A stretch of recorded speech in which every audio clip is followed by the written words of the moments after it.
I'm out here at Peavy Arboretum. It's January 30th. Just here with my hiking partner right here. There he is. And it's a beautiful 50 degrees. And we're going to take a little hike around Cronemiller Lake, hopefully, and see what it brings us. This is the first time my partner here is hiking with me at Peavy Arboretum. So here we go.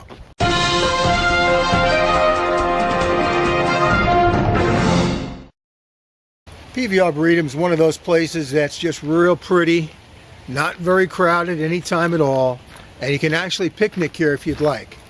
So we're going to take a little walk around the pond here first, and then we'll go up on the trail. So we're going to get out here, and as I pan around, hopefully you can see some of this gorgeous territory, and we're going to head up this way right here. Well, we don't get too much plane traffic around here, but wouldn't you know it, just had a plane go over, so I hope you don't hear the noise. And I'm just going to show you a little bit about where we are. Here's Explore Peavy Arboretum, little map here for you. And over here, the Oregon State University College of Forestry, they do a lot of work in this area as well. Well, we've come out of the sun, and we're on a little forest road, and hope you can see that, and we gained a little elevation, so it's a little cooler here, but not very bad. So let's head up to Cronemiller Lake. Just to give you an idea, in early November we had a real hard freeze and a lot of cold and wind, and there was a lot of debris down in the forest, and I'm thinking that this is a little bit of the aftermath right here. Well, you know those old forks in the road that I always talk about? We've come upon another fork in the road, and we're going to be taking the fork to the right here. So we're going up that way. Well, here's the little plaque I see on a stone, and it's dedicated, it says 1900, to Fred Schreiner. Evidently he must have been a surveyor in these woods at that time. Well, that's where we've come from. And we're going to be heading up this way, up to Cronemiller Lake. And maybe you can hear a little wind in the trees right now. We just passed a family of hikers, and I hope that sun is not in the way of the lens. We're heading up again, up to Cronemiller Lake. And let me see if I can get a little view for you there. It's going to be up a ways.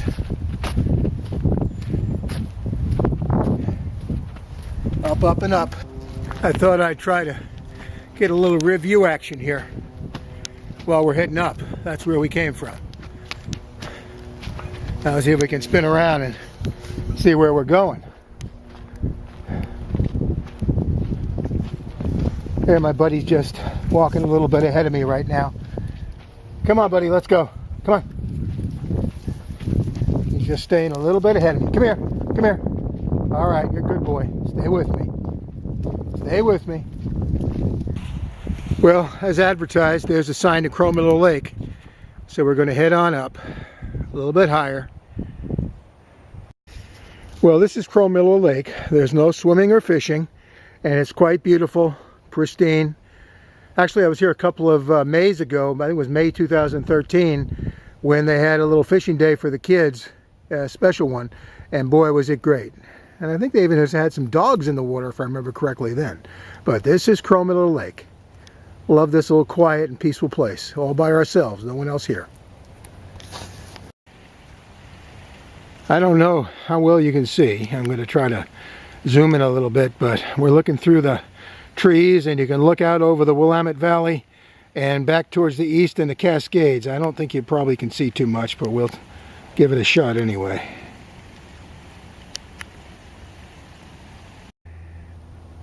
What you see right here is the area where the Oregon State University College of Forestry, they come up here and they have events, and I've been up here a few years ago where they hosted a lot of the universities on the Pacific area, and it was fun.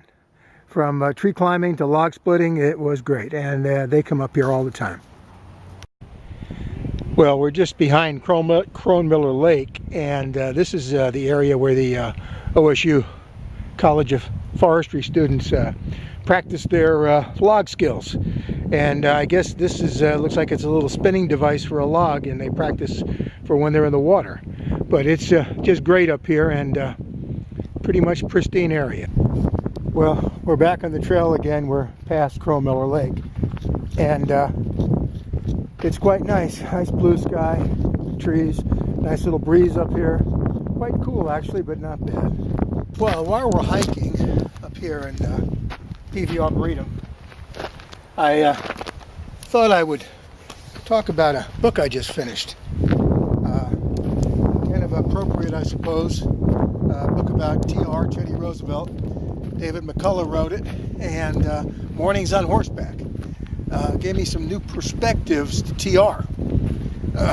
I've read a lot about Teddy and Franklin and Dwight Eisenhower and Harry Truman, some of the presidents of the early 20th century, and always held them all in high regard.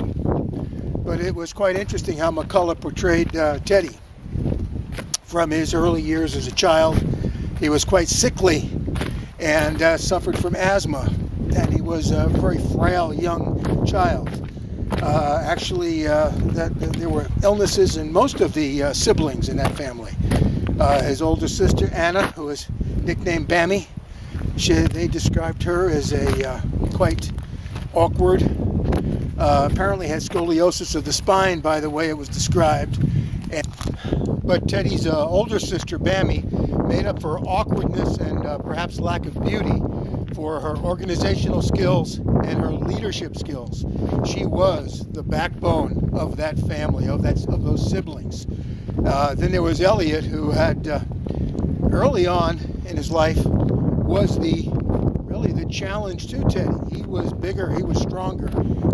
Their father, Theodore Sr., thought that he was going to be the successful one. And then there was Corinne.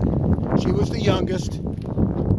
Perhaps she was the prettiest of the four of them. Teddy was described as just with those large teeth that manifested themselves to everyone that saw him first. Well, it's getting quite windy right now. I don't know if you can hear it, but sun's still shining bright, and we're up here in the higher elevations. Plenty of brooks up here in the hills. Well, uphill again. Here we go.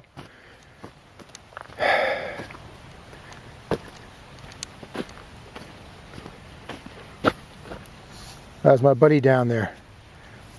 Huh? Come on, let's go, buddy. Come on.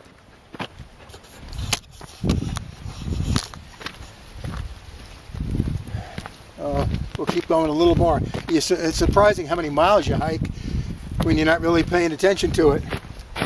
And also the time consumed dealing with the camera.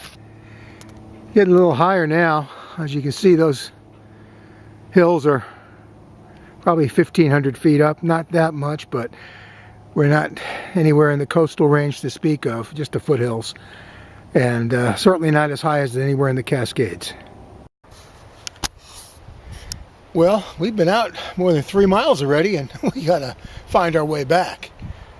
We are now on the trail going around the lake. Cronemiller Lake, that is, and we'll probably add a little bit to the distance, but it looks too inviting. I've actually not taken this trail before. Come on, buddy. Some video from the other side of Cronemiller Lake. Just a perfect day. I don't know if you can see that blue sky up there. Gosh, it's nice. I believe these are called licorice ferns, and they're all over the trees. Kind of a parasitic symbiotic relationship along with all the lichens. Of course, that's what you get up in the northwest forests. I'll say one thing for sure. Those of us that are at that supposed retirement age, no such thing as retirement. Get out and do something. Get out and enjoy the forests. I just couldn't think of not being active. Seems to me you go to one of those retirement communities and you have everything done for you, what is there to do? Well, out in the woods, you're always respectful of the woods. And here's a little sign that says, "Attention, forest habitat restoration in progress. Please stay on trail."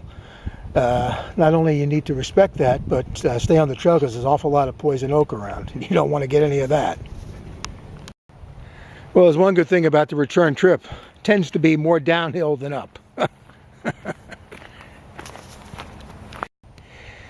Perhaps some of you are aware of what this is, but if not, this is what they used to use in the days of logging in the woods. And to give some perspective, those wheels got to be 10 feet high, and that's a huge log.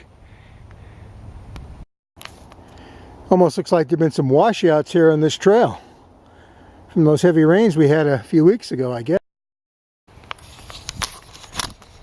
Well, we're back inside of the car, just over 5 miles. What a beautiful day here at Peavy Arboretum. Well, we're back at the car. It's actually 54 degrees. It was 50 when we started. Couldn't be better for January 30th. My goodness. Well, it's a little backwards, but I'm getting the sign on the way out instead of on the way in. But we enjoyed our hiking at Peavy Arboretum today. Get out there and do some hiking, will you? You're never too old. This is Corvallis Tidbits. If you like us, then subscribe to us on YouTube, Instagram, Twitter, and Facebook.